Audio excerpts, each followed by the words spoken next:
Hey folks, so I came across a boxing forum and there was an open question there. Who do you think is the most overrated and underrated heavyweight boxers ever? That of course produced a lot of interesting feedback. So I'm just going to upload a video here about my thoughts on the matter.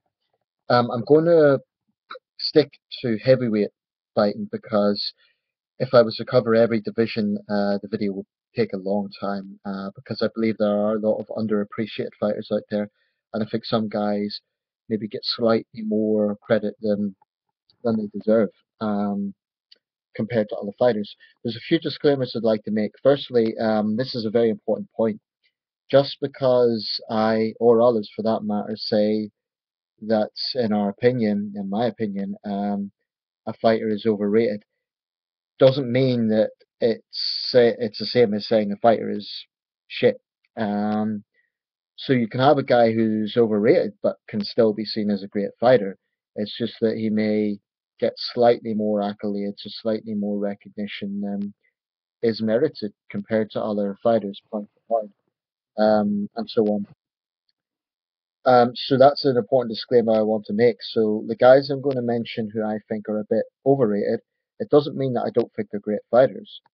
It's just that I feel that they get a bit more attention than sometimes, or you could. It's not so much that they're overrated, but it's more that other guys are underrated, and therefore, when you put them together, the guys that are underrated might either be on par with these guys or rank higher. So, without further ado, I'm going to go through some of the fighters I've been thinking about. This is by no means comprehensive. No doubt there will be names that come up that I thought I could have included him in the video either way, but for now this will suffice. I've written a few notes here because I want to be prepared for the video. I'm going to start with overrated fighters. On top of my list, and I have mentioned this before, is Mike Tyson. Um, Briefly, these are the reasons why I think Mike Tyson is sometimes placed a bit too highly. Um, Firstly, he defeated Larry Holmes early on. Now, Larry Holmes was obviously a great fighter. But the sort of excuses that are made for Mike Tyson later in his career, like always passes best, exactly the same rationale could be used for Larry Holmes. Um, so to say, we'll have to take that into consideration. Yes, he won the fight, not taking anything away from him, but Larry Holmes was much older at that point.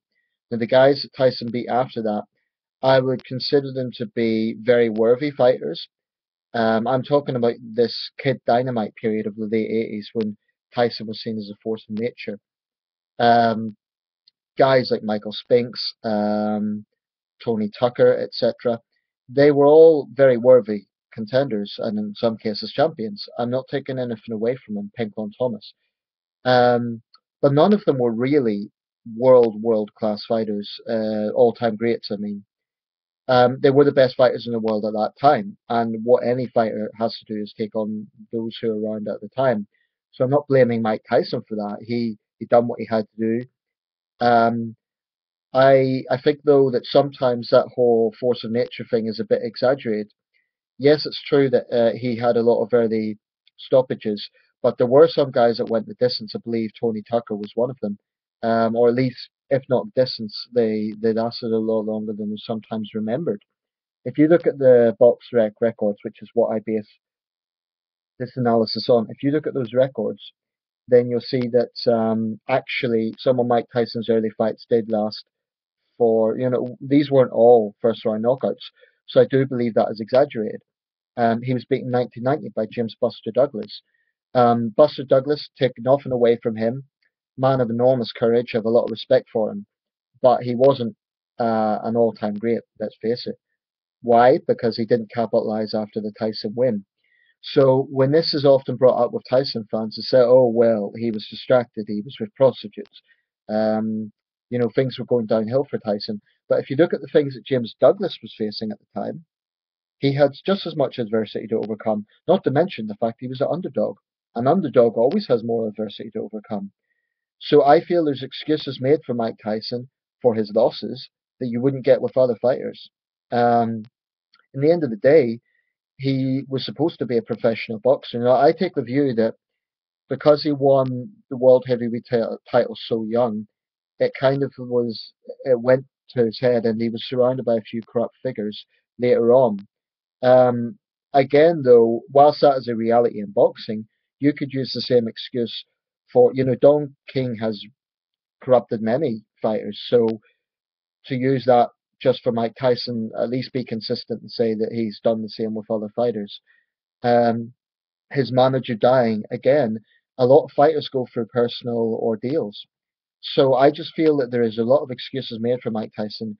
When he was with bigger men, he struggled very often, and very often in the ring, he let his emotions do the work. Mike Tyson always struggled when he had to go more than 4 or 5 rounds, and there were a lot of guys that put up a good fight. They may have been beaten by Tyson, but to say that they were demolished would be just plain wrong. I'm thinking of guys like Franz Boffa, who did not let his intimidation tactics get to them. Um, so basically, I'm not saying that Mike Tyson doesn't deserve recognition. He had some big, big achievements. Winning the world heavyweight title at the age of 20 is no laughing matter. That's a hell of an achievement. But after all, most of his career, he was not really the dominant force that he's made out to be. That really dominant period was pretty much the 80s, and that was it. The 90s, he had some pretty good fights. He was still a very formidable force, but he wasn't the wrecking machine that he's often made out to be. Um, I think very often with Mike Tyson, it's because he's so famous, partly for his antics outside the ring, partly for his sort of character. Um, I think casual fans confuse fame with all-time greatness. I believe there's a lot of heavyweights that are above Mike Tyson. I would still put Mike Tyson in the top 20, probably top 15 heavyweights of all time. But I just don't. When you hear things like um, Mike Tyson could defeat every heavyweight in history in one night and stuff like that, it's like, come off it. Um, and no way is Tyson second to Ali. I think that's very naive.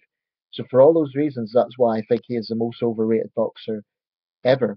Um, his lack of professionalism, his inconsistency, and the fact that his career is often exaggerated by casual fans, all those things, for those reasons, I think he's overrated. That doesn't mean he's not a great fighter. In his own right, I think he's a great fighter. I just think his greatness is exaggerated. Other guys that are somewhat overrated. Jack Dempsey. I believe that, again, like Tyson, Dempsey was sort of seen as this formidable, aggressive force, which he was.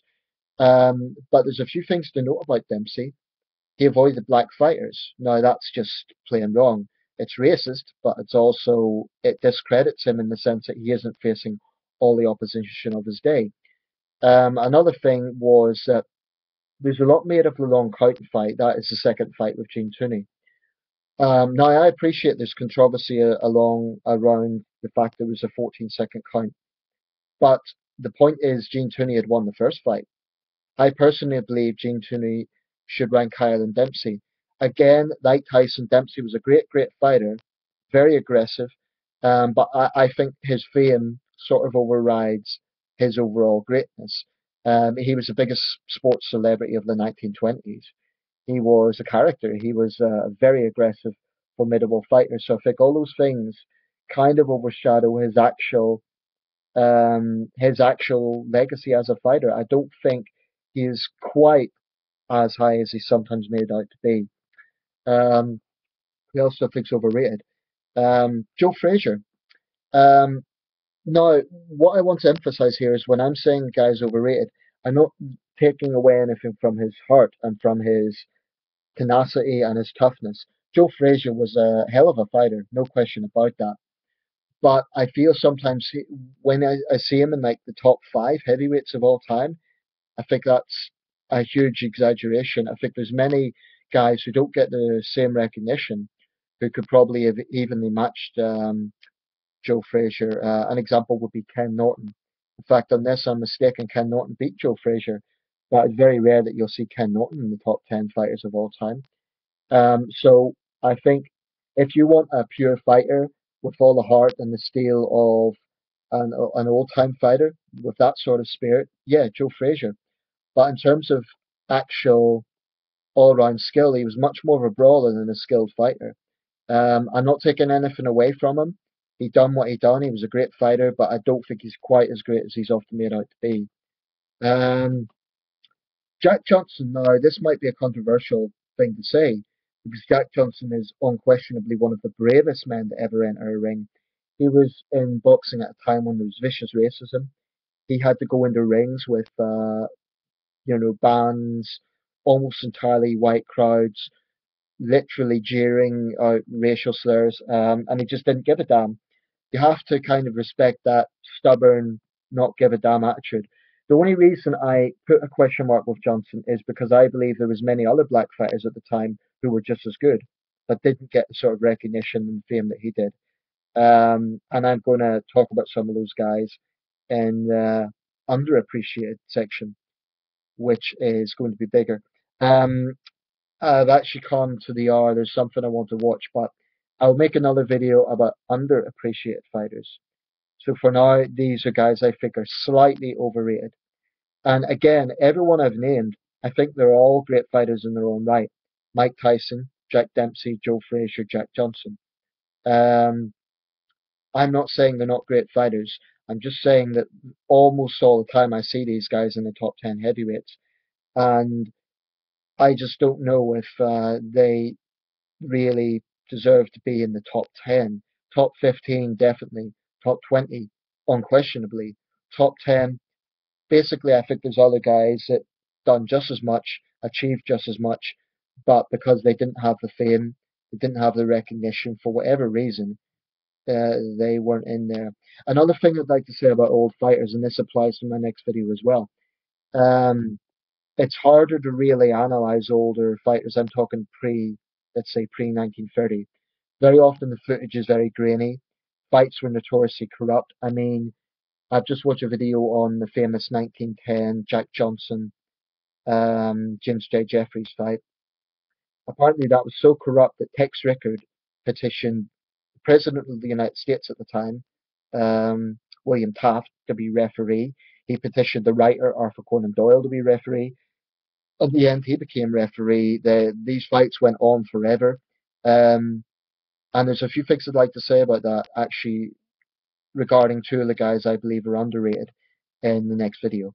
One more thing, there is a lot of guys online, if you look at the BoxRec records, who were never champion, but they have records that really stand out. A final thing I'd like to say, the criteria I'm looking at here is severalfold. I'm looking at the quality of opposition. I'm looking if the guy was a champion or not, although I appreciate that's not everything because you get great fighters that never became champions. And I'm looking at the record. I do think the record counts on the grounds that a guy fights who is around at the time, and there's at least two fighters who sometimes are not appreciated because people say they didn't fight the best, but the point is they fought the best at the time. One of those guys is Rocky Marciano. Now, Marciano is interesting, and I'll just close with this point.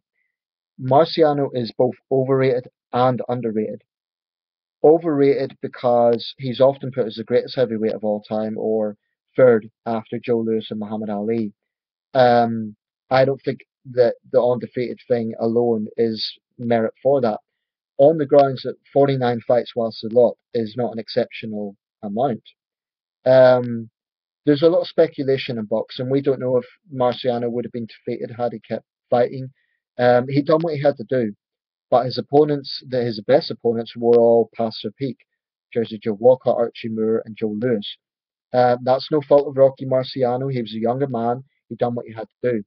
But Marciano could be called both overrated and underrated. Um, I'd probably put him in the top 10, but maybe not the top 5. But no disrespect, he's a great, great fighter. Anyway, I'm going to leave it there. And the next video, keep an eye out, boxing fans. I'm going to speak about fighters who I believe are underrated. And let me know your thoughts. Keep it respectful. This is all down to opinion only. Thank you.